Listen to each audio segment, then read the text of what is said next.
Hey guys, today we're doing something a little different. We're doing a little trip down memory lane and we're going to do the best of some of my favorite episodes. And I know that a lot of you have listened to all of these episodes, but guess what? These are the parts that really are going to make a big impact for you. So I think these will make even more of an impact than the individual shows because we're doing the best of. And if you haven't seen all these interviews, you're going to be in for a treat because we've distilled it down to the points that I think will be your biggest win, no matter when you're listening or when you're watching, it will serve you. But this is life changing. And just a personal note of gratitude to all of you. We have been ranking number one or number two in the intermittent fasting realm. And it's just because so many of you have been sharing the episodes every single week. So if you have shared this episode or any episode with people, I just want to say thank you so much. Like, we work very hard to do this and we want to improve and change your life. And the fact that you share this with other people is just the highest form of repayment that you could ever give me. So I just want to say a big thank you for doing that. I'm just really honored to be in your life and it's a blessing to me. And I just can't wait to do something great together as we journey this together with weight loss and just feeling great and just becoming the best version of you. Welcome to today's episode. And I'm so excited to have Morley Robbins back with us. Morley, welcome. Well, thank you. I'm delighted to be here and look forward to our discussion today. Well, I have the most important information to share with you is that for the longest time, I have gone and I've gotten my blood work done. And over, they always tell me that my iron is low. They always tell me my ferritin is abnormally low. Like, it's not just low. You know how things can be low, but then it gets like really low. I was even to the point that I was going to get like iron infusions because I was like, they were like, your iron is low. And I started taking copper from listening to your last podcast. I went to go get my blood work done and my iron was back to perfect. So I'm so excited about it.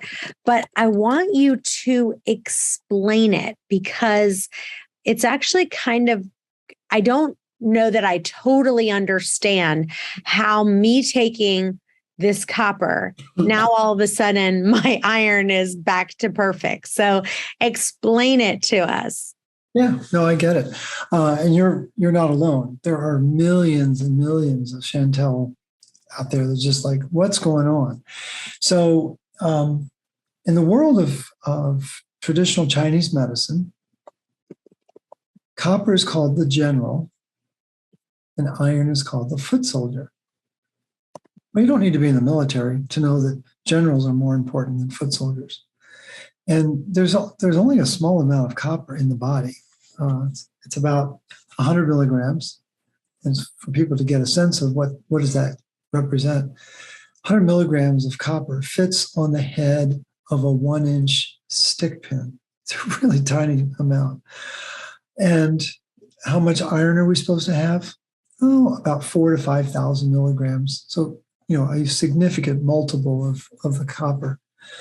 And it's a little bit more involved because actually, according to the leading iron biologists around the world, we actually accumulate iron in our tissue 1 milligram for every day we're on the planet. So we can take our birthday and multiply it times 365. So I'm going to be 70 in a couple months, and my iron content is like 25,000 milligrams. It's 5 times what you would expect it to be in a healthy male. And people just don't know that it's accumulating. And what really drives the accumulation of iron is lack of copper in the diet. And there's this very powerful relationship between these two metals. And this goes back to 1928 was when they first identified this powerful relationship between copper in the diet and iron in the liver. And a team of scientists at the University of Wisconsin in Madison, headed up by Dr. Hart, denied copper to rodents And what they discovered was that iron was building in the liver of those same rodents. And it was at the time, it was one of the most earth-shattering findings of its day. They should have gotten a Nobel Prize for it, but they didn't. But what's interesting is that about 100 years later, so we go from 1928 to 2021, another team of scientists headed up by Kim and Gonzalez, they decided to approach it genetically. And they identified 10 genes that have a relationship with each other, but also have 3 of them are dealing with zinc, 3 of them are dealing with copper, and 4 were dealing with iron. And they wanted to see, in the face of copper deficiency, is there any change in expression of those 10 genes? And there was only one gene that changed, and it's called ferritin light chain. And you've been told that you have low ferritin. Well, there's actually 2 types of ferritin in the body. There's light chain and heavy chain. Heavy chain requires copper to work properly. Light chain, not so much. And in the face of copper deficiency, the ferritin light chain took off like a rocket. And where does it express itself? In our liver. So it took almost 100 years to prove genetically that Dr. Hart and his team in Wisconsin were absolutely correct in their conclusions. Now, here's where it gets really fascinating, is that we think that metals that show up in the blood are perfectly representative of their concentration in the tissue. I mean, why wouldn't we think that? We go to the doctor, get a blood test, and the report comes back, and these are your levels. And we've just assumed that whatever's in the blood is going to be a perfect representation of what's in the tissue. That's not true at all. In 2004, a very famous scientist named Bruce Ames and his colleague, Dr. Kalilia, did a major study. And what they were able to prove, beyond a shadow of a doubt, is that iron in the tissue can be 10 times higher than iron in the blood. And that's a very important finding, that the blood test may not be perfectly representative. So we've got this low copper causes iron to rise in the liver. We've got this, low iron in the blood does not mean that it's low in the tissue. In fact, it means just the opposite. And then when we get to copper, we've got to flip it around. Very often people are led to believe that they have high copper in the blood, not knowing that that means that there's low copper in the tissue. Now, with your specific situation, when you started to take copper and started to do the protocol, started to get access to bioavailable copper, what happened was the whole process of rebuilding and replacing red blood cells increased. And what I find absolutely fascinating is that every second of every day, we need to replace 2.5 million red blood cells every second. And in the course of 24 hours, it's 200 billion red blood cells that need to be replaced. It's a lot of red blood cells. But there's a catch. The amount of iron needed to replace that 200 billion red blood cells is only 25 milligrams. Wow. So I've got thousands in my body, but I only need 25 every day. And here's where it gets fascinating, is that 24 of those 25 milligrams come from a recycling system that involve what are called macrophages. Those are the Pac-Men that gobble up pathogens, but they gobble up dying red blood cells. And what is important for the listeners to understand is that the macrophage gobbles up red blood cells, but it needs to be able to let the iron out so that it can complete the recycling process, get the iron back to the bone marrow where the new red blood cells are actually made. They're actually made by cells that are called nurse cells. like in a hospital, nerve cells. And one of the more fundamental decisions that the bone marrow needs to make in our body, I find this fascinating. Are we going to make bone or are we going to make blood? And it's constantly going back and forth. What are we going to make today? Even though we have this constant need to turn over the red blood cells. And so the nerve cells need to have access to that iron so that it can create the hemoglobin, so that it can create the red blood cell. And this process is very copper dependent, and that's not well understood. It's certainly not well discussed on the internet, and it's not well discussed in doctor school. And so, go ahead.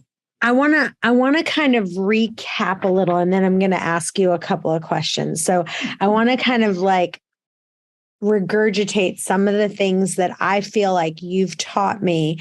And if at any time I'm not on track, stop me. So one of the things that you've taught me is that number one, copper is an absolutely essential mineral, and it has so many roles in the body.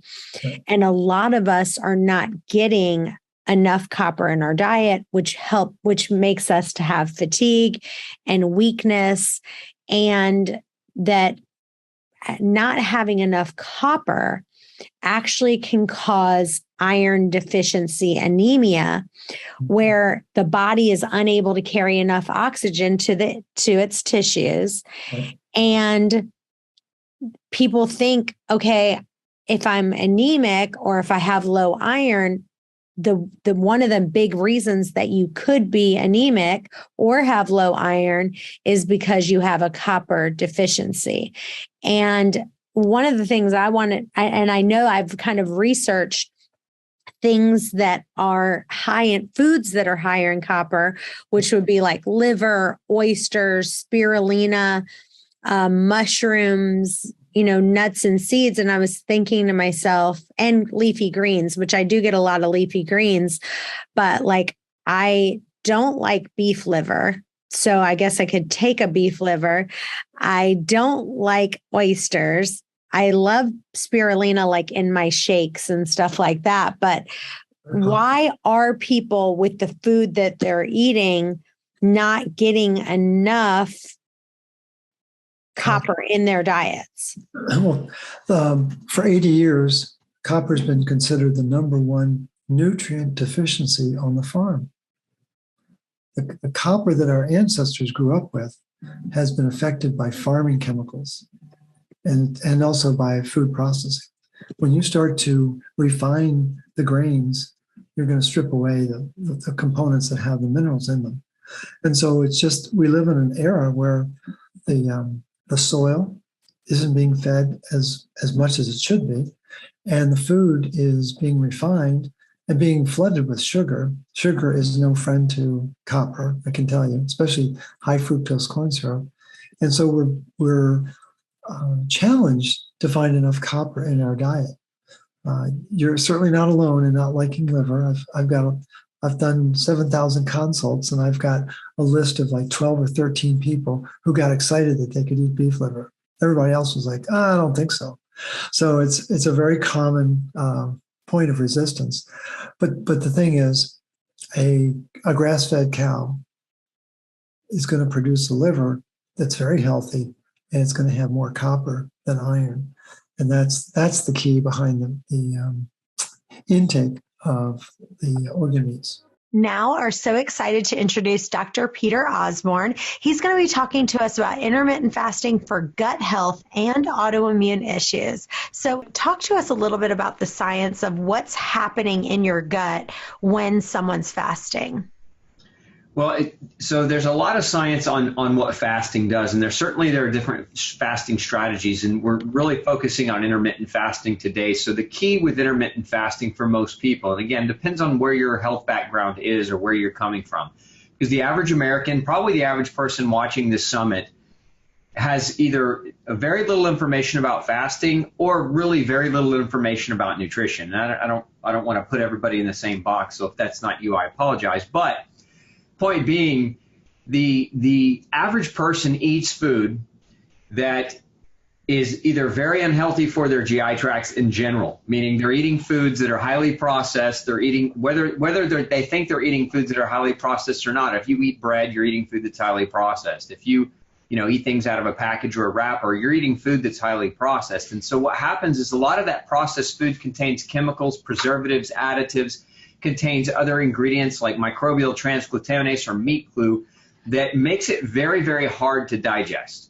You couple that with what most people's staple foods are in their diet today, which are predominantly grains. And grains are seeds, which are really hard to digest. And so if 50+% of your diet is coming from hard to digest foods or from processed food, what ends up happening is your gut has to work twice as hard to negotiate the vitamins and the minerals out of that food so that it can get to them, absorb them, and expel the waste. So you basically, it would be like asking your body to work out, to go to a CrossFit gym and work out, not just one workout today, but work out consistently all day long, right? Without a break, without any rest. And that's what happens to a lot of people's guts, is they overwhelm their GI tracts.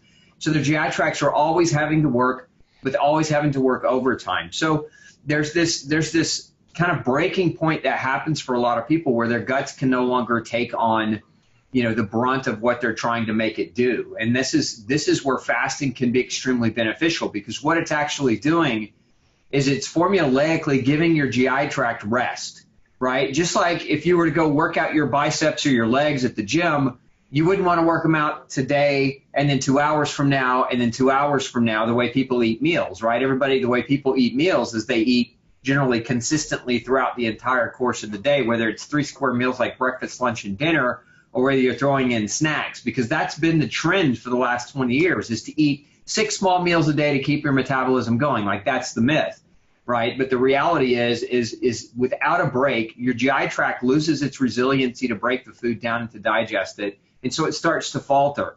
And this is why we have epidemic GERD, gastroesophageal reflux. This is why we have epidemic irritable bowel syndrome, people with constipation and or diarrhea, because their guts are just broken and not capable of doing the extra work that they're demanding of their GI tract. And a lot of people, when their gut has symptoms, then they start throwing medicines in there like Tums or Rolaids or Nexium, and even take it apart from the symptoms that maybe they're not having gut symptoms. Maybe they have other types of problems like pain where they take ibuprofen, or they have allergies, so they're taking, an antihistamine. Look, all of these medications affect the GI tract. So like if you're taking pain medications, it strips away the mucosal barrier of the GI tract, and then your gut starts to break down. If you're taking antihistamines, it suppresses stomach acid formation. So now you can't digest your food. And if your food's already hard to digest, and now you're suppressing your gut's capacity for digestion, what ends up ultimately happening is an even worse scenario, because then that food just sits in you. And when food sits in you and it's not being properly digested, it putrefies, it rots,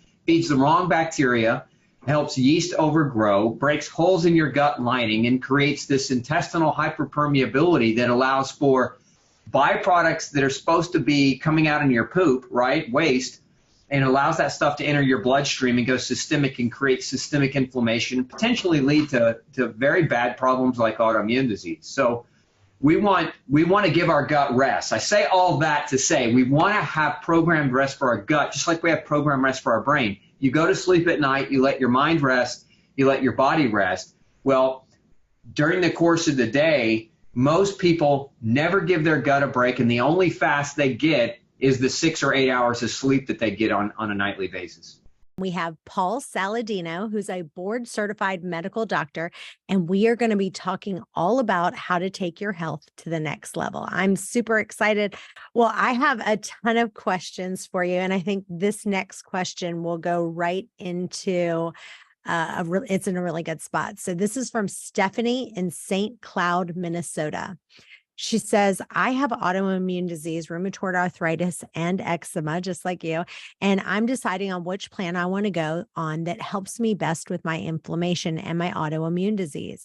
My doctor wants me to go on a weekly shot, or I could take methotrexate and prednisone.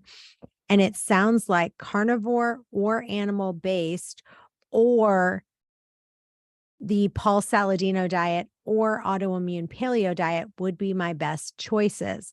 I'm really getting confused on all the differences between them. I don't understand why vegetables are toxic, but I want to know the root cause of why they would be. And that doesn't really make sense to me. I want to know the root of why veggies could be toxic. And she kind of goes on, but I'm going to stop it right there. So just kind of explain, because that is true. Those are kind of the biggest four, right? Like the animal-based diet, the paleo diet, carnivore diet, Paul Saladino diet. And then also the fifth one would be that autoimmune paleo diet. So kind of explaining some of the differences and why you like yours, obviously, the best. Yeah, I don't ever really call anything the Paul Saladino diet. I did coin the term. I did coin the term animal-based. Okay. And I do advocate for an animal-based diet. I don't think it's mine or that I have any ownership of it. There's no IP there other than the fact that I maybe made the term up. And I can talk about why I think an animal-based diet is great for a lot of humans based on historical context, anthropology, and where we've come from as humans evolutionarily. But yeah, we can talk about the differences between those diets. So let's start with vegetables, though, and address that question. This person in your audience is interesting because they're at a very common place. They have issues that they've gone to see a doctor about. And like we talked about in the podcast, the doctor is recommending medications.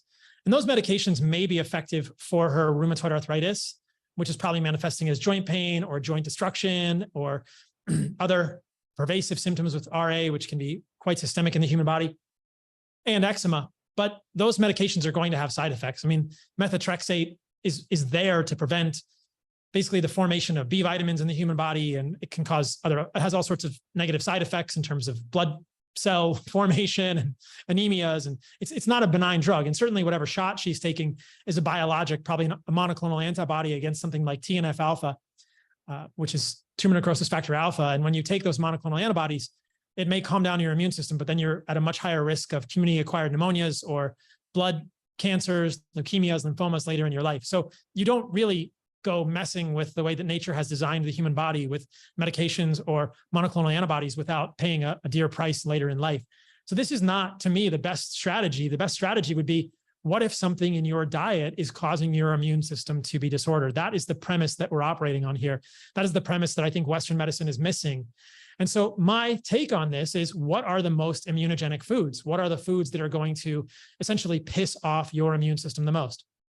So most people will understand that probably processed food, which is a broad term, and I can define that more specifically, are probably going to piss off your immune system. I don't think seed oils are great. We can talk about why that is later in the podcast, but it doesn't sound like this person is even thinking about eating a processed food diet. She's mainly thinking, okay, if I'm going to eat a non-processed food diet, what are the next things that could anger my immune system and to be triggering these autoimmune conditions? Rheumatoid arthritis and eczema are both autoimmune. The immune system is reacting against the human body. And so I think that we have to remember that the immune system, the majority of your immune system lives around your gut. It lives around your small intestine, around your large intestine, in a layer of cells called the lamina propria. The majority of your immune system lives there. And so your immune system is programmed by genetics, by your history, where you've come from, but also there's a lot of crosstalk between your environment, specifically your gut luminal environment, what things you put in your body, and your immune system. There's a very thin layer of cells called an endothelium, a gastrointestinal epithelium, that kind of demarcates the inside of your body from the outside of your body. The inside of your body being your immune system and the lamina propria, the outside of your body being everything you're putting in your mouth that then passes out your anus eventually, is outside of your body, but it has a crosstalk. It has an information that it gives to your body. And that layer of immune cells in your gut is where it's really ground zero. It's where everything happens. It's where either the gut cells are healthy and they're tightly linked and the immune system on the other side is not getting pissed off, or these gut cells and the bacteria that are inside your gut are getting disordered. The populations are kind of off because something in your diet is irritating that gut lining, or is changing the population of gut flora, changing the bacteria in your gut, changing the mucosal layer in your gut, which sort of coats that bacterial layer and coats that endothelial layer in your gut.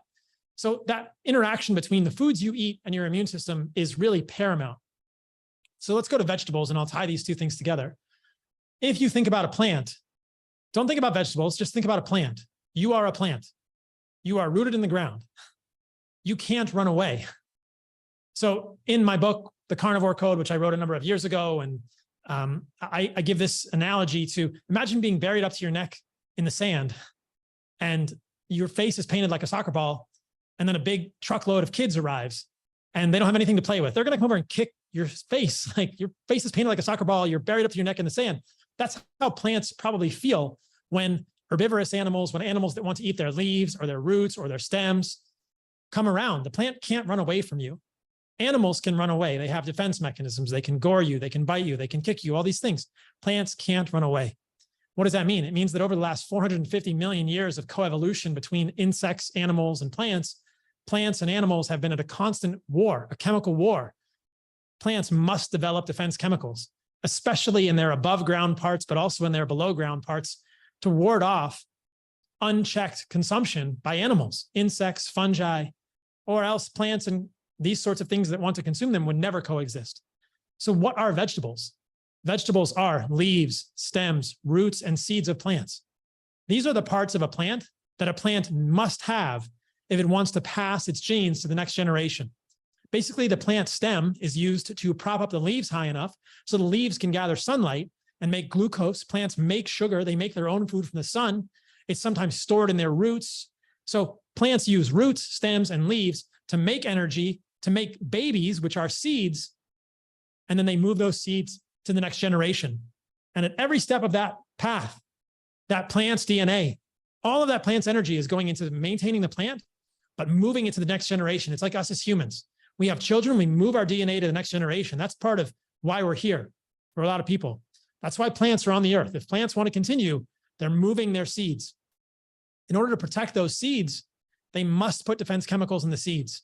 They must put things like oxalates, digestive enzyme inhibitors, things like, other toxins in some cases. Plant seeds are frankly toxic, neurotoxins, lectins, which are carbohydrate binding proteins. I mean, ricin is one of the most historically used toxins out there.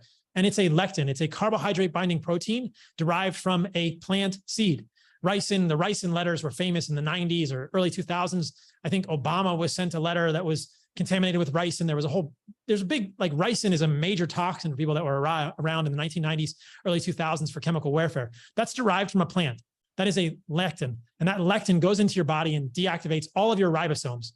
And these are where the proteins get made in the human body. So plants have defense chemicals, especially in their seeds.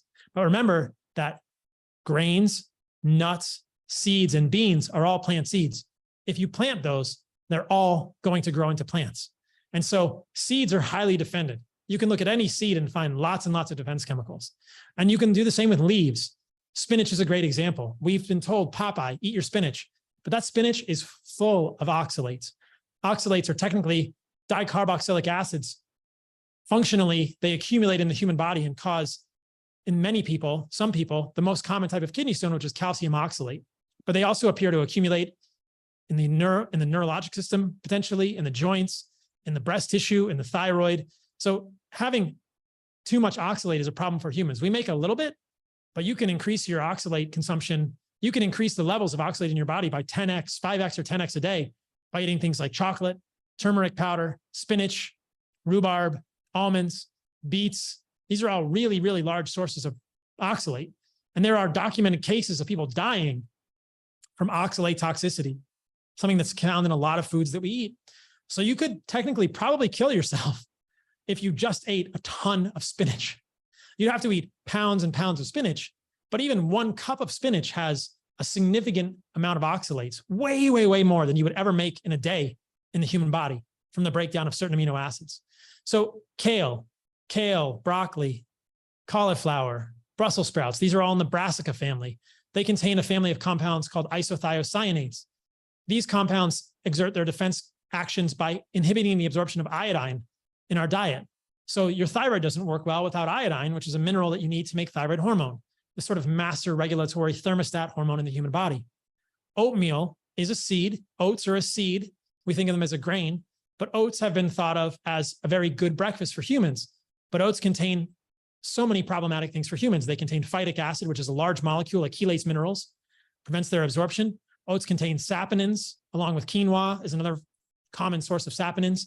These damage the gut directly. Oats are contaminated with heavy metals because they actually contain genes that hold on to heavy metals. So oats have all sorts of defense chemicals. Chocolate people don't like to hear this, but chocolate contains pretty significant amounts of lead and cadmium because of the way that those heavy metals are accumulating in the seeds of that plant. So these defense chemicals can prevent us from absorbing nutrients that we need to make building blocks for humans. They can directly damage the gut.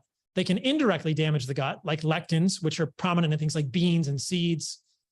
These seem to disrupt the gut flora in major ways. And they can, inhibit our digestion of these foods, causing all sorts of issues. So what you have with vegetables is warfare. If we make the majority of our diet vegetables, you're eating the most defended parts of plants. End of story. You're eating the most highly problematic foods for humans before processed foods came around, right? If you look at indigenous cultures, the Hadza, the Khoisan, the Samburu, they don't eat a lot of vegetables. In fact, they really don't eat, quote, vegetables unless they're starving. What do they want to eat? And the anthropologists, Frank Marlowe, have done these studies. They eat meat, they eat honey, they eat berries. When they eat meat, they eat the organs, they eat the whole animal. They eat something called the baobab fruit. And their least favorite thing is tubers. So a lot of times when they eat the tubers, they just chew the fiber and they spit it out and they just get the starch or the water out of the tuber. Sometimes they cook them, but it's pretty rare. You don't see the Hadza eating salads. Our history as humans, we didn't eat salads. We didn't eat a lot of seeds unless we were starving. They're survival food. They're fallback foods. But we've been told to make them the majority of our diet. And I think that's where a lot of humans run into problems. Some people can tolerate some vegetables. And yeah, if you cook the vegetables, you can detoxify them somewhat. But if you look at them on a per defense chemical basis, a lot of those defense chemicals are resilient to cooking. Saponins, you can't get rid of saponins. Phytic acid, you can't cook it out. You can ferment phytic acid out, but you can't ferment saponins out. There's like no way to get rid of them. You can't get rid of lectins very easily. You have to pressure cook the heck out of something if you're going to get rid of lectins. Just cooking your oatmeal, just cooking your beans doesn't get rid of lectins. You have to pressure cook them at very high temperature to get rid of lectins a significant way. So you end up with people eating raw vegetables, undercooked beans, grains that are not fermented. Like if you want to eat a lot of vegetables and plant foods, you have to detoxify it. But none of us has time for that and nobody wants to do it. And why would you do that when you can get the same nutrients you get in those foods in much more bioavailable forms in greater amounts with much fewer toxins in animal foods?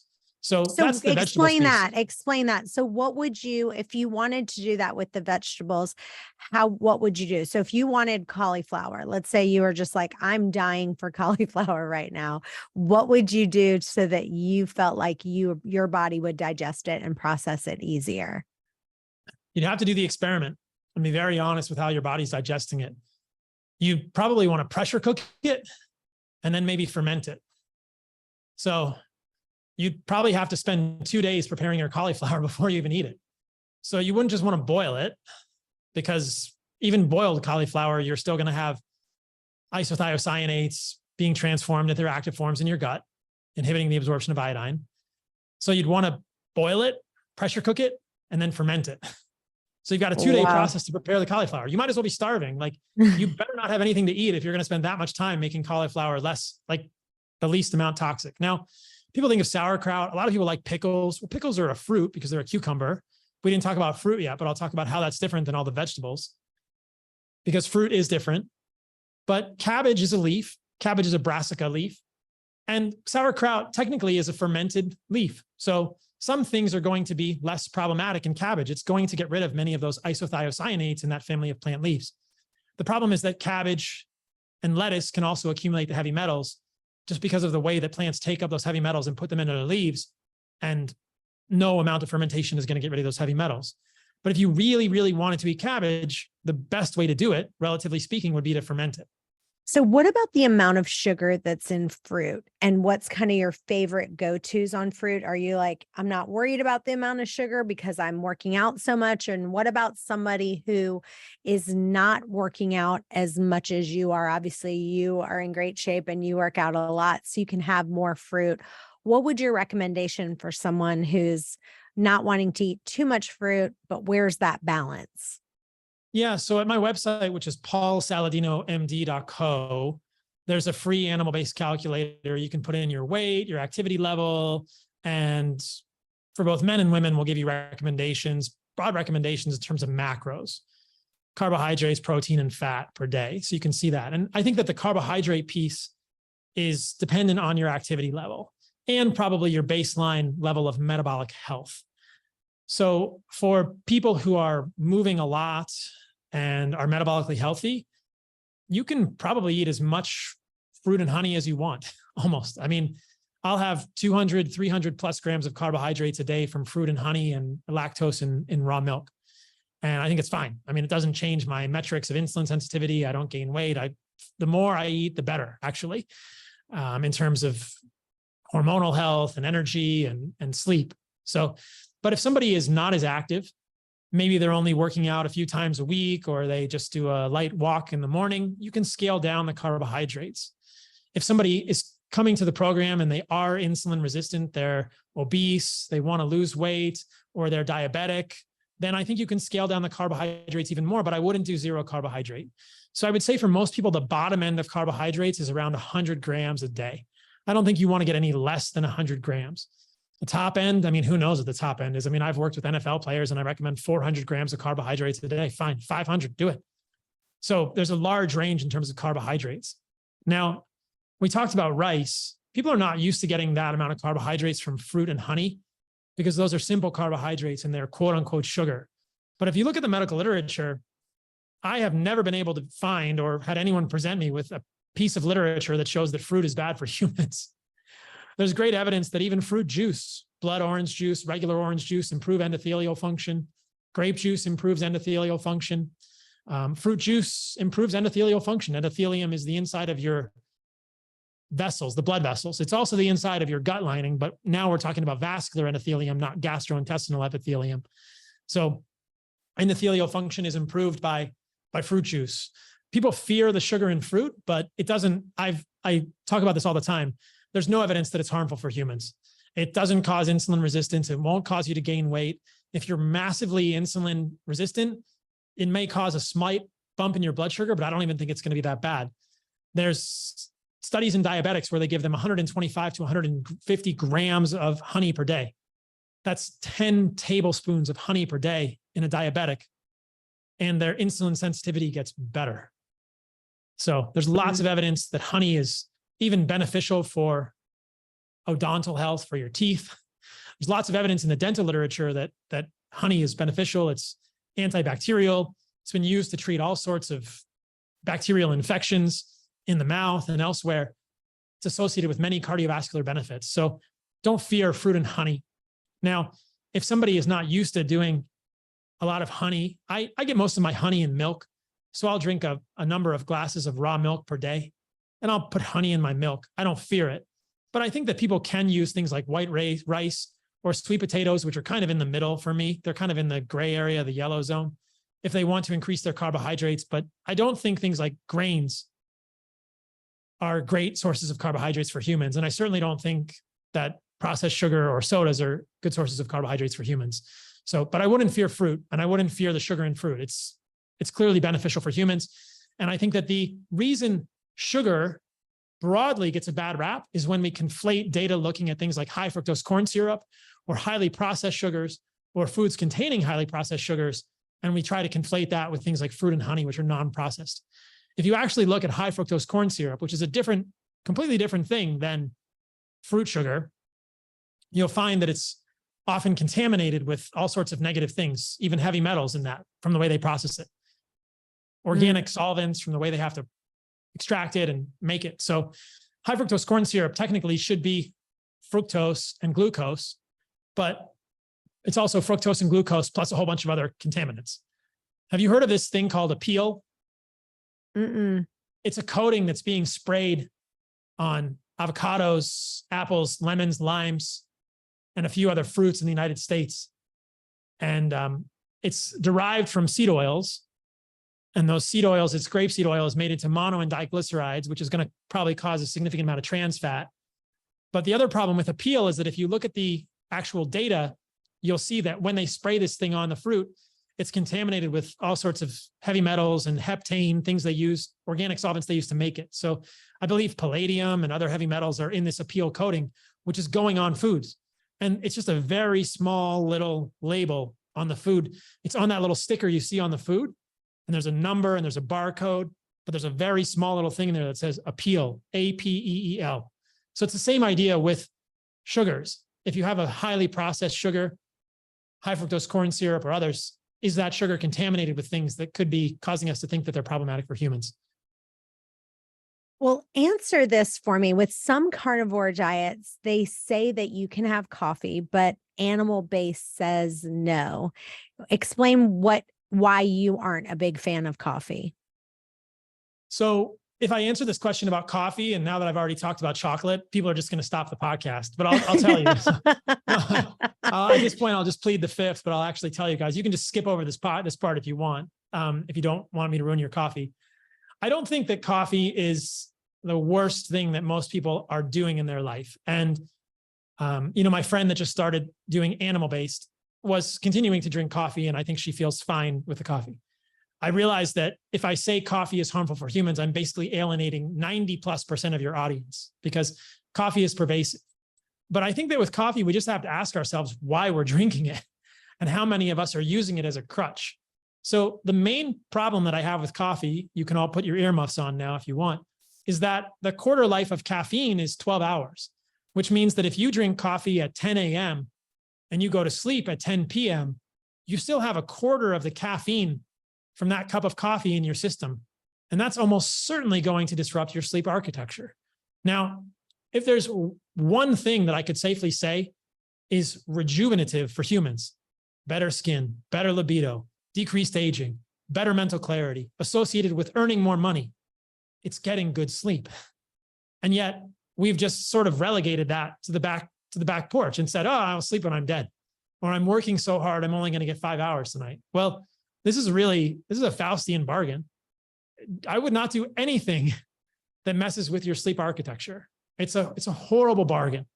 And so things like alcohol, things like CBD, THC, marijuana, benzodiazepines, Ambien, Lunesta, all the sleep medications, Benadryl, they all will negatively affect your sleep architecture. Even if you're doing something like having a drink of alcohol at night before you go to sleep and it helps you feel sleepy and relaxes you, it's negatively affecting the way your brain and your body are working in concert to bring you through your stages of sleep. So sleep architecture is what matters. That's pay dirt. And having a quarter of the caffeine that you drank at 10 a.m. in your system when you go to sleep is probably not great for optimal sleep architecture. And I think that people might say, oh, I want to do decaf coffee. Well, yeah, okay, great. Decaf coffee is probably better in some ways.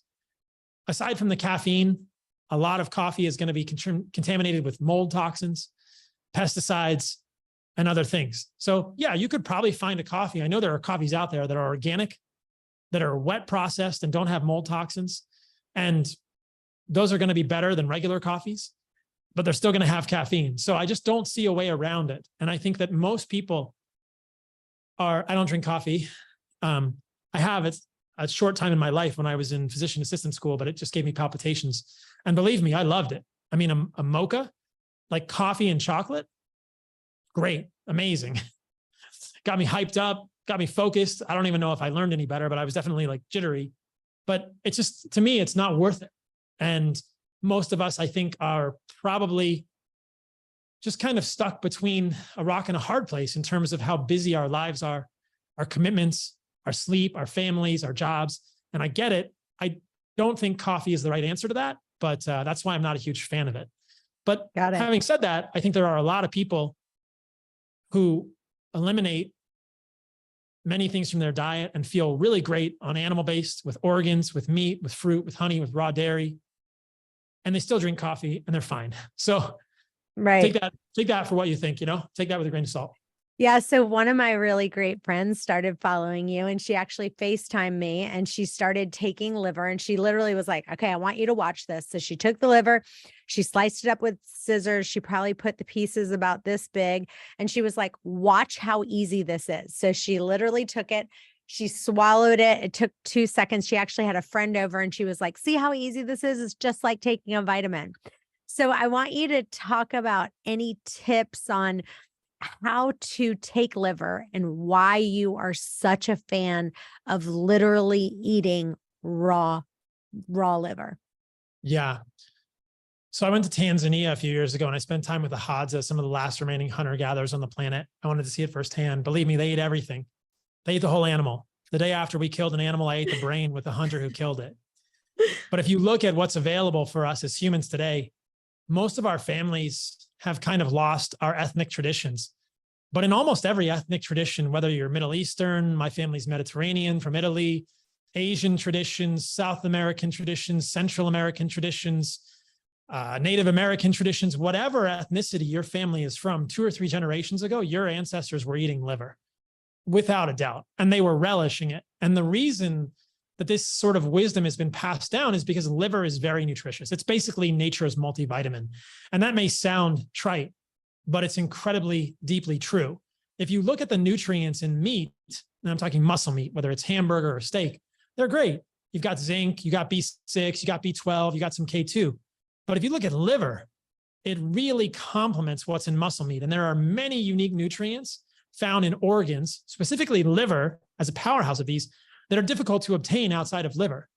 Other B vitamins like folate, riboflavin, biotin, which we know people think about for hair, skin, and nails, more K2, choline, things like copper to balance the zinc. And you and I had talked about copper. I know you had somebody on your podcast recently with copper and the importance of copper. And you eat an ounce of liver, you're getting basically the perfect amount of copper by many people's estimation. So where do you get copper otherwise? There's not a lot of copper in red meat. So this is a metaphor that I sometimes maybe misuse. Like meat and organs are like peanut butter and jelly. They just go together. They're supposed to be eaten together. You kill an animal respectfully with your tribe. You celebrate that. You celebrate the fertility that it's going to bring to the tribe. You celebrate the strength it's going to bring to your family. You never waste the organs. When I was at the Hadza, they used hunting dogs, and the dogs got the stomach and the intestines, but everything else was eaten by the tribe, whether it was the brains, the heart, whatever, the liver, the pancreas. But I think if you're going to start with an organ, start with liver. Heart is the easiest one to start with. In fact, my friend here who started animal-based was going to get heart today. Heart is the easiest one, but liver is sort of unique from heart. Heart is kind of like muscle meat, but has more coenzyme Q10 and a little more taurine. So heart is valuable too. But I think the easiest way to eat liver is just to do it raw. Now, there's always a risk of eating a raw food, whether it's a raw vegetable, a raw fruit, or a raw animal organ. So you want to know the sourcing, and you want to trust your producer. And with liver, you probably want it to be previously frozen. Are there examples of people who have gotten sick eating raw liver? Yeah. If you look at the literature, there's a lot of examples of people that have gotten sick eating raw spinach. So choose your risk, choose your own adventure here. If you don't want to eat liver raw, you can cook it. But the reason that I like to do it raw is because there are unique nutrients in liver that are probably somewhat degraded when you cook the liver. We have Dr. Mindy Pelz. You are in for such a treat. Give us a little glimpse into what happens in your body as each day goes on. Yeah. This is like a crowd favorite. Everybody wants to know, like, tell me what happens at this time. So, and I love the science behind fasting. So it's really phenomenal when you start to look at how well our bodies were designed. So the first thing I start a fast. To me, the hour starts the last thing you put in your mouth. So if you stop eating at 8:00 at night, your fasting clock starts at 8:01. So let's just start there. Now, the first set of what I call healing switches that get turned on are around hour 13, somewhere in between hour 13 and 15. There's a couple of really cool things that happen at that moment. As your blood sugar is starting to go down, you're at hour 13, you'll get some growth hormone. And growth hormone is the hormone that burns fat, helps us build muscle, and it slows the aging process down.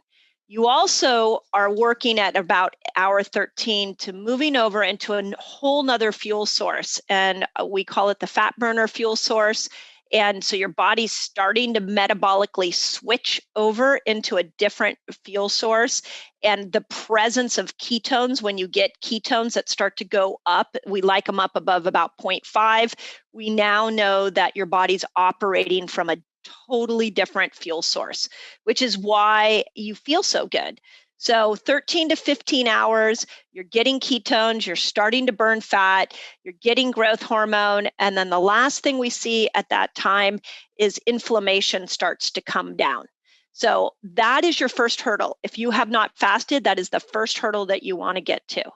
Now, if you continue on at 17 hours, autophagy will kick in. And autophagy is the state in which your body, the intelligence in your body goes, okay, food's not coming. The blood sugar keeps going down. So I better become more efficient. And it will turn within the cell and it will start to repair the cell.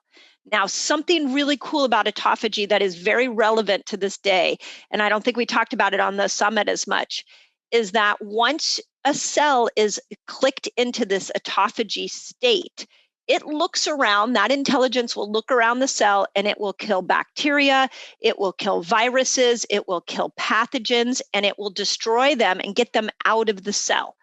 So there was an incredible study that came out in October of 2020 saying that if you want to stop viral replication in your cells, get into a state of autophagy, because viruses have to live off of your energy source. So 17 hours is when this state starts. And I think of it like a dimmer switch.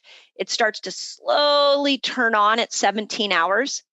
The other really cool thing about 17 hours and autophagy is if that intelligence turns on and is like, hey, this cell's going rogue, this is going to be a cancer cell, we need to get rid of it, it will kill the cell.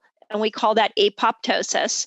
And cell death is great if you have cancer cells. So when we do more 17-hour fasting, we are starting to regulate, the intelligence starts to regulate the good cells from the bad cells. It cleans up the cells that need to be put into better shape. And this was all done without, any supplement, without any food, you just need to not eat. So that starts at 17. Then it continues on. 24 hours is what we call I call it the gut reset fast, where your intestinal stem cells in your gut will just completely start to reboot themselves. So anybody who has SIBO, candida, parasites, leaky gut, 24-hour fasting will change the terrain on the inside of the gut. Then 36 hours, this is actually an interesting one based off of what I see in my resetters. Not as much in the literature, we're just seeing it and running so many women through different fasts, is at 36 hours, it clicks on that extreme fat burning. So if anybody's stuck trying to lose weight, try throwing some 36-hour fasts in there. It's enough of a hormetic stress on the cells that the body goes, okay, we've been going 36 hours without food. I better go find the glucose and the insulin that I stored years ago, and it starts to burn fat more efficiently. And then the last two that I really love to chat about is the 48-hour fast. This is kind of a new one I've been throwing out there, is what I call the dopamine reset. So at 48 hours, our dopamine receptor sites in our brain start to open up, and we actually start to create new receptor sites. And our whole dopamine signaling pathway starts to get enhanced because you haven't had food for 48 hours, so you haven't had the dopamine coming in. So your body's like, well, I better be more sensitive to dopamine, which is great if you are one of those women that I hear so often that say, I'm just not experiencing joy like I used to. I really don't know why. And you're not getting that dopamine rush. And then the last one that I love, and everybody, this is the most famous one, is Valter Longo's 3-day fast. You really, 3 days in, you reboot your whole immune system. You start to make stem cells that will go throughout the whole body and repair musculoskeletal injuries. It'll repair your immune system. So the longer you go, the more these switches get turned on. So each switch that I said doesn't get turned off until you eat again.